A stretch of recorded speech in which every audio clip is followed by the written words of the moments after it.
বুলা আমার শ্বশুর বাড়ি নয়। নিয়ামতের খনি এই বুলা যেন আর উপেক্ষিত না থাকে। মাননীয় স্পিকার, আমি সিলেটের মানুষ, একটা কথা সিলেটের ব্যাপারে বলতে হয়। সিলেট, উনি আবার হাফ সিলেটি, কাজে এখানে আমরা 1.5 জন 1+0.5। এবার মাননীয় স্পিকার, আপনি এখানে না থাকলেও আমি বলতাম, আপনি টাকার কারণে বলছি, আপনি মন খারাপ করবেন না, আপনি লজ্জা নেবেন না, আপনি ভাববেন না যে আমি আপনাকে খুশি করার জন্য বলছি। মাননীয় প্রধানমন্ত্রী, এখন আর এই এলাকা আমার থাকে নাই, দায়িত্ব আপনি নিয়েছেন, এখন এই এলাকা আপনার। বদনাম সুনাম যা হবে আপনার হবে, আমি কিন্তু ভার মুক্ত। আমি বলে দিয়েছি যে উনি দায়িত্ব নিয়েছেন, আমরা ইনসাফের কিছু তারতম্য দেখছি, সহযোগিতার জন্য দৃষ্টি আকর্ষণ করছি। প্রথম দিকেই সরকারের পক্ষ থেকে কিছু অনুদান দেওয়া হয়েছে 2টা ঈদে। একেবারে শেষ মুহূর্তে সময়ের কিয়ামত সময় গিয়ে আমাদেরকে বলা হয়েছে আপনাদের জন্য আছে, এ কাজটা করবেন না। সব জায়গায় সমাহারে দিবেন এবং একই সাথে সরকারি দল বিরোধী দল সবাইকে অবহিত করবেন। এটাকে তো আমরা খাবো না। হ্যাঁ, আমাদের দলের একজনের ব্যাপারে গতকালকে এখানে এক ভাই দাঁড়িয়ে কথা বলেছেন, আমরা তার ব্যাপারে দৃষ্টি দিয়েছি। এটা আমিও যদি হই তা আমাকেও আপনারা নিন্দা করবেন, অসুবিধা নেই।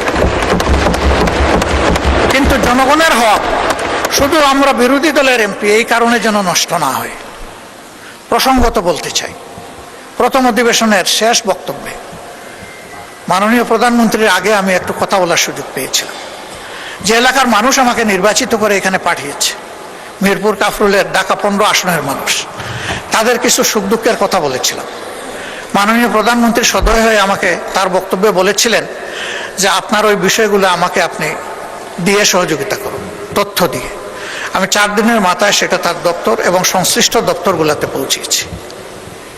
এরপরে আবার কিছুদিন আগে একটা সফট রিমাইন্ডার দিয়েছি। হয়তো অনেক কাজের ভিড়ে চাপে তিনি এদিকে খেয়াল দিতে পারেননি, কিন্তু আমি যে একটা ভুল করে ফেলেছি, আপনার এই আশ্বাসের পরে আমি যে এলাকার জনগণকে বলেছি যে মাননীয় প্রধানমন্ত্রী এটার দায়িত্ব নিয়েছেন, আপনারা আশ্বস্ত থাকুন।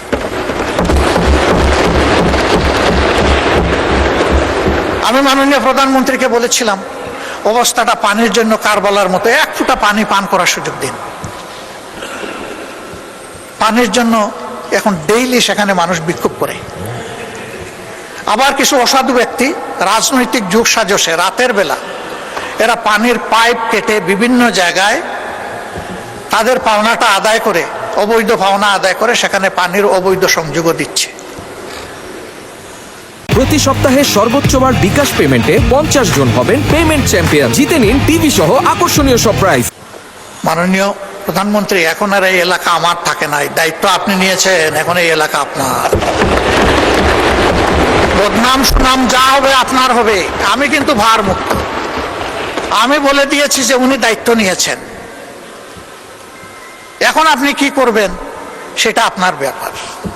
আমি শুধু স্মরণ করাই দিলাম, এই একটি এলাকায় যদি প্রধানমন্ত্রীর কাছ থেকে বিরোধী দলের একজন ক্ষুদ্র সদস্য হিসাবে আমি ইনসাফ না পেয়ে থাকি, তাহলে সারা বাংলাদেশে বিরোধী দলের সদস্যরা কি পাচ্ছেন সেটা তো আমার আশা। তবে ধন্যবাদ জানাই মাননীয় স্থানীয় সরকার মন্ত্রীকে, তিনি সর্বশেষ একটা চিঠি এটাও কিয়ামতের আগে দিয়েছেন যে সকলের জন্য সমান, এই আপনাদের এলাকার অ্যালটমেন্ট।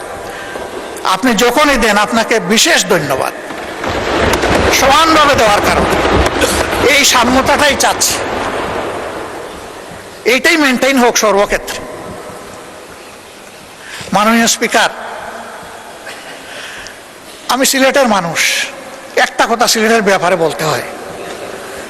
সিলেট, উনি আবার হাফ সিলেটি, কাজে এখানে আমরা 1.5 জন 1+0.5। ঢাকা সিলেট যে মহাসড়ক 6 লেনের কাজ শুরু হয়েছে ফ্যাসিস্ট সরকারের আমলে, কিন্তু এটা দেখে মনে হচ্ছে এটা বোধহয় আগ্রার তাজমহল জাতীয় কিছু হবে। কত বছর লাগবে আমরা জানি না। গুইসাপের মতো হাঁটি হাঁটি এটার কাজ চলছে। প্রধানমন্ত্রী নিজেও কিন্তু এটা এক্সপেরিয়েন্স করেছেন, তাকে ধন্যবাদ। কারণ ওই রাস্তা দিয়ে চলতে গেলে বঙ্গোপসাগরে যাওয়ার দরকার নাই, ঢেউ দেখতে গেলে ওখানেই যাওয়া যথেষ্ট। এর একটা অবসান চাইছিলেন বসে, আমি আপনার মাধ্যমে দৃষ্টি আকর্ষণ করলাম।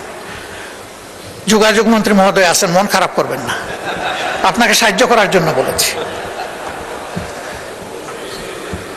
দক্ষিণ পশ্চিমাঞ্চল যশোর, খুলনা এবং সাতক্ষীরা, এই তিনটা জেলার বিস্তীর্ণ এলাকা ওয়াটার লকড হয়ে আছে দীর্ঘদিন ধরে, এর কোনো সমাধান নাই।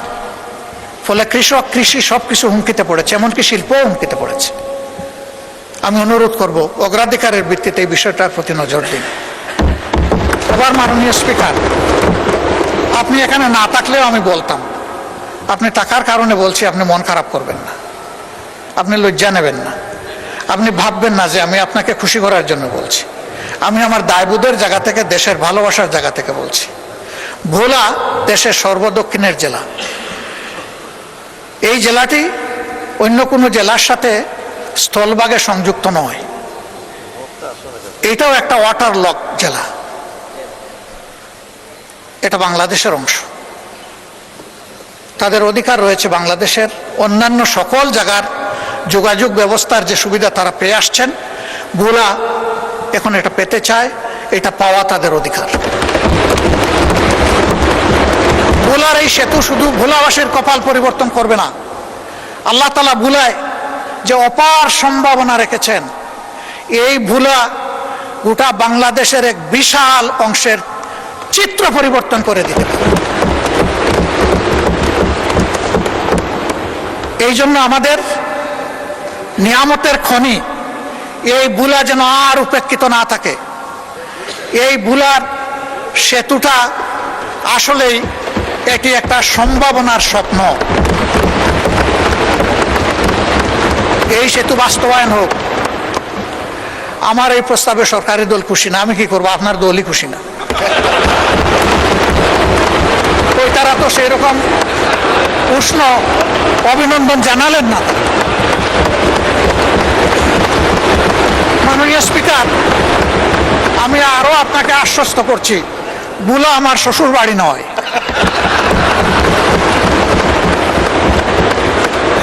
কিন্তু ভোলা বাংলাদেশের অংশ।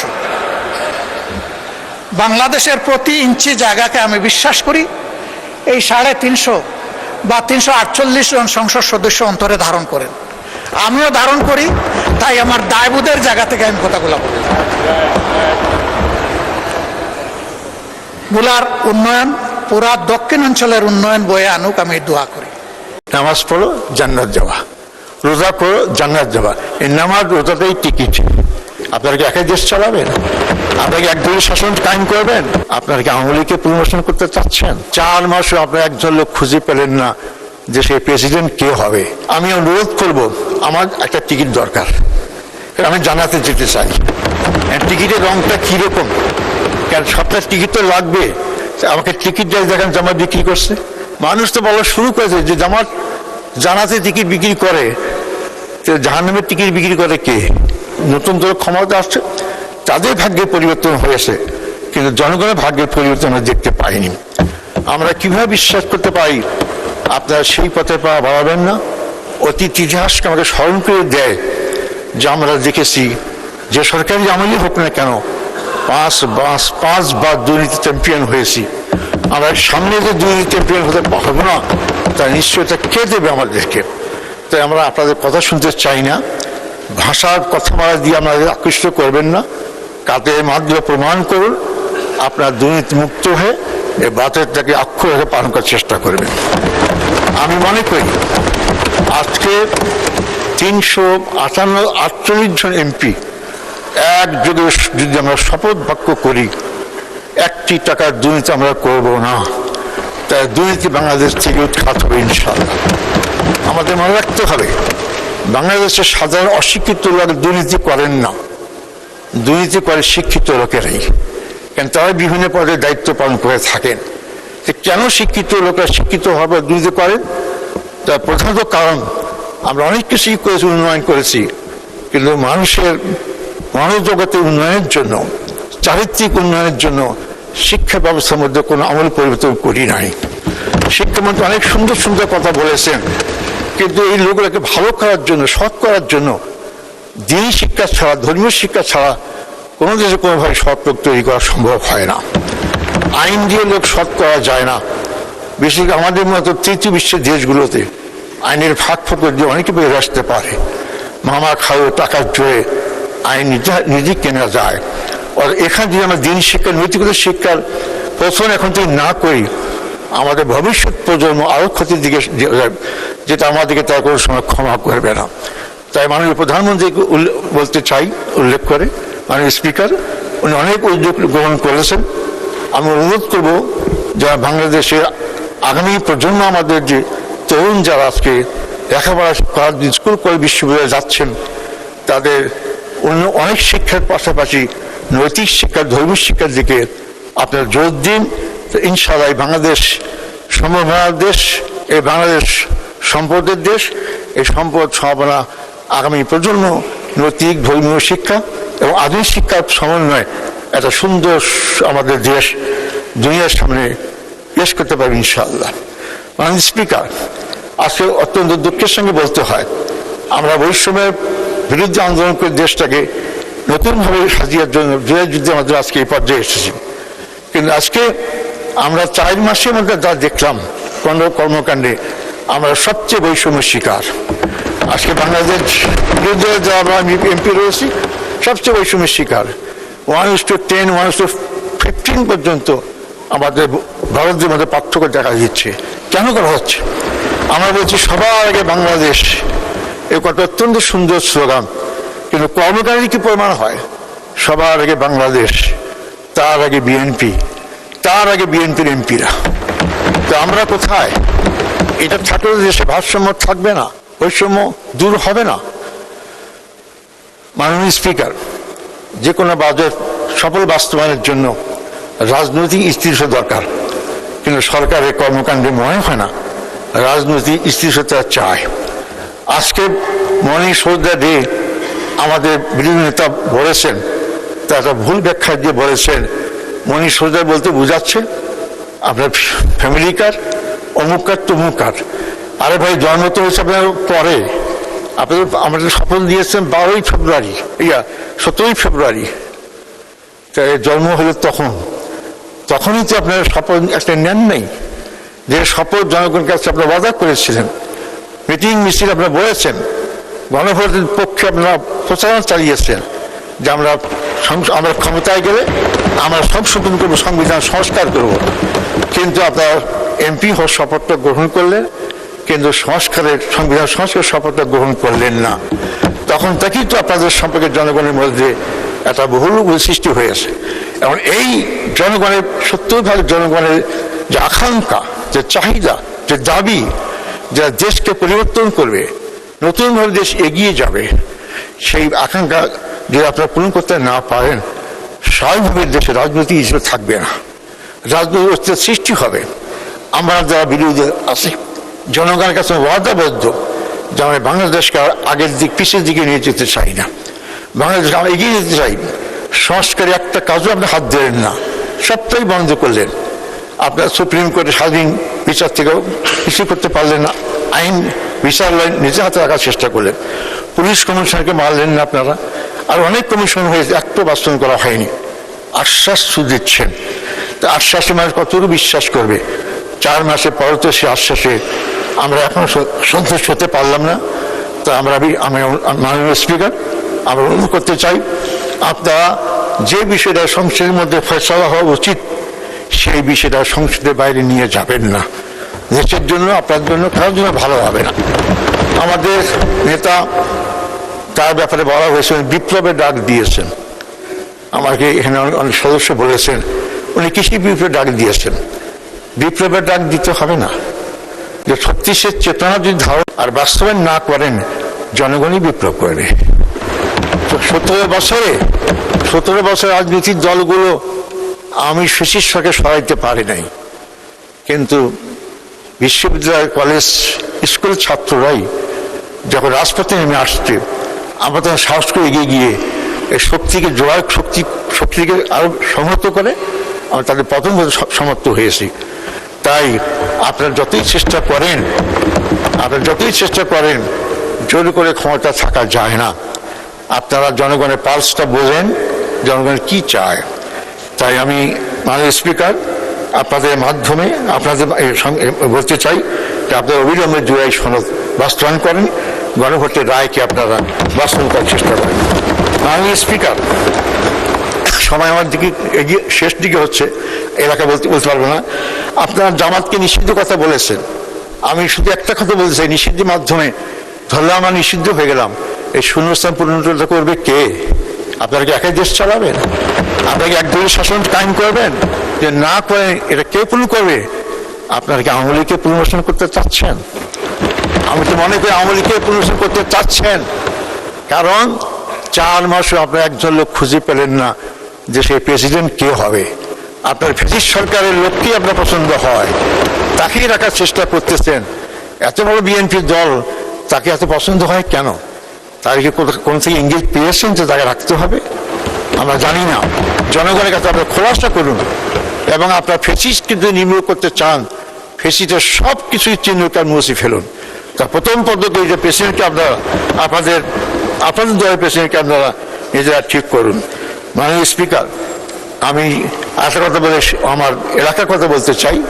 সেটা বলা হচ্ছে, আমরা জান্নাতের টিকিট বিক্রি করি। আমি অনুরোধ করব, আমার একটা টিকিট দরকার, আমি জান্নাতে যেতে চাই। টিকিটের রংটা কীরকম? কারণ সবটা টিকিট তো লাগবে। আমি যদি খেলাধুলা মাঠে দেখতে যাই, আমার টিকিট দেখাইতে হয়। প্লেনে যেতে হলে টিকিট দেখাইতে হয়, ট্রেনে চড়তে টিকিট দেখাইতে হবে। আমাকে টিকিট দেখান যে আমার বিক্রি করছে, সে টিকিট দেখলে বলবো টিকিট বিক্রি করেছে। কেন কথা বলেন? হ্যাঁ, আমরা টিকিট বিক্রি করি, আমাদেরটা না। আমাদের টিকিটটা কি? আল্লাহ বলেছেন টিকিটটা কি, যে বলছেন কি, নামাজ পড়ো জান্নাত যাওয়া, রোজা করো জান্নাত যাওয়া। এই নামাজ রোজাটাই টিকিট, এটা আল্লাহ দিয়েছেন। সেই কথাগুলো আমরা মানুষকে বলি, টিকিট আমরা বিক্রি করি না।